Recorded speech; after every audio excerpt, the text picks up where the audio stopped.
Chawnpui ania hei tuna hian dar som pani le minute som pariat ania minute som pariat vel kalta dar som pani rikma lekhan helai National Highway T02 lai na thomek ma thara tuikur bul ania hei achak ko hilian thamzet mairon min thla hei helai kan muang hian in pani aron chim thlak pui ani tichuan helai hian hitachi hei ina lai helai lai mek du khania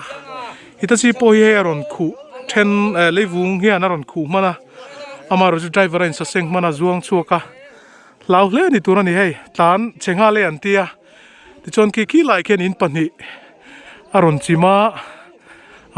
then po ki lua zuingam lo turte omnual boka chon helai kong pui sim sim hi hei ati hiana chilne le maya leivung hian le hi a hlo ma hi alen thama wangin ro man na te po film khur taka siam ngai don ni te ponan langa le hi chet bel chuan adang te po ki min bel mai the din mun ding ani wang khan helai hian hei a in khi aron min pui ani aron tol pui Leimin hian chen he le maya ki lai po ken chu tiangang le hi chet chuan khatiang kha ombok ani